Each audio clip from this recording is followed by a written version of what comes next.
Thanks for joining us here on World Tech Update. I'm Nick Barber. We'll start this week with the first smartphone based on the new Mango edition of Microsoft's Windows Phone platform that was unveiled on Wednesday in Tokyo.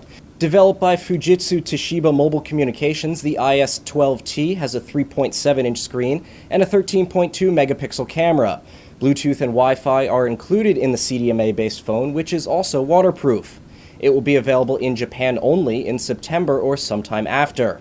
The Mango release, which Microsoft officially declared ready to ship on Tuesday, adds some 500 improvements to the original platform, according to Microsoft. They include an email conversation view that is said to make long email discussions more efficient, a Threads feature that brings together text, instant messages, and Facebook chat, and Internet Explorer 9 for faster web browsing. IDC predicts Windows-based smartphones will account for 20% of the market in 2015, second only to Android. Samsung and Verizon Wireless announced an LTE version of the Galaxy Tab 10.1. It's available now. It's one of the few tablets to date that critics have called a viable opponent to the Apple iPad. White and metallic gray models of the tablet will be available at Verizon Wireless stores and online, starting at $530 for a 16-gig model and $630 for a 32-gig model with a 2-year contract. Monthly broadband plans for the Galaxy Tab 10.1 range from $30 to $80.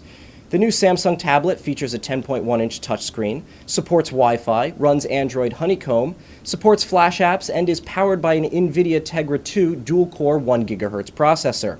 It also has front and rear-facing cameras as well. Nintendo will slash the price of its 3DS handheld gaming device worldwide as it attempts to turn around dismal sales and grab market share ahead of the launch of Sony's PlayStation Vita. The price of the 3DS will be cut by 40% from 25,000 yen to 15,000 yen on August 11th in Japan. US gamers will see the price drop from $250 to $170 a day later on August 12th. Such a steep drop in price less than 6 months since launch is unusual for a gaming device and indicates the pressure Nintendo is under to make the 3DS a success. The move comes as Nintendo reported losses and a sharp drop in sales for the 3-month period from April to June. A few weeks back, we showed you some prototype technology from Volvo that helped avoid collisions with wild animals. Well, this week we'll take a look at Toyota technology that can automatically stop a car before hitting a pedestrian. Martin Williams got a chance to take a look at the system that uses a millimeter wave radar and a stereo camera to constantly monitor what's in front of the vehicle. The radar is mounted behind the grille and the camera in front of the rear view mirror. Anti-collision systems already exist, but they guard against collisions with much larger objects, such as stopped vehicles or walls, and they don't do a good job when it comes to people. Toyota says its new system is the world's first to detect pedestrians. Driving towards a mannequin at 40 kilometers per hour or about 25 miles per hour, the system first makes an audible warning, then applies the brakes. Toyota said it will begin appearing in cars in the near future.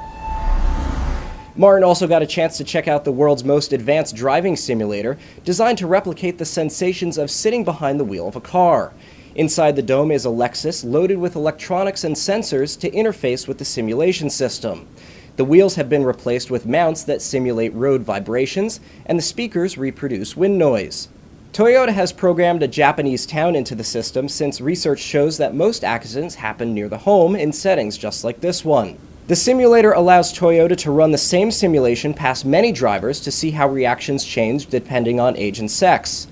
The computer-powered simulator can do things that are too dangerous to do in real cars, even on test tracks, like measure the effects of drowsiness, alcohol, or reaction times to a last-minute emergency. We had the chance to play around with the Contour Plus, the latest in the company's line of wearable cameras. It just so happened that our office went on a Segway tour of Boston last week, so we took the Contour Plus along. The unit ships with 3 mounts, a rechargeable battery, mic adapter, mini HDMI cable, and a USB cable. Also included is a 2 gig micro SD card that can hold 16 minutes of high-quality 1080p footage or 30 minutes of high-quality 720p footage. The wow feature on this camera is its ability to pair via Bluetooth with a cell phone and allow users to preview what the camera sees. The video is jerky and pixelated, but for lining up a shot, it's just what you need. This is also the first Contour helmet cam to include an external mic input. It allows for clear audio with minimal wind noise if you want to do a narration while moving along. Alright, so here we are on our Segway tour testing the mic input on the Contour Plus. We just left the Bunker Hill Monument and we're segwaying through Charlestown, one of the sections of Boston. And this is just to give you an idea of how the external mic works. Now, just to let you know, most mics have an 1/8-inch jack on the end, but the Contour Plus doesn't accept an 1/8-inch jack. There's an adapter that you need to use, which is what I have the mic plugged into right now. The video quality for its size is great, but keep your expectations realistic and don't count on Blu-ray quality HD from this tiny unit. For $500, it's really aimed at outdoor enthusiasts and extreme sports fanatics. And while the video quality may leave a little bit to be desired, the Bluetooth viewfinder and audio input propel it ahead of its predecessors and competition. Well, that's our show for this week. Thanks for joining us here on World Tech Update. To find out what's coming up on every week's show, be sure to follow us on Facebook and Twitter.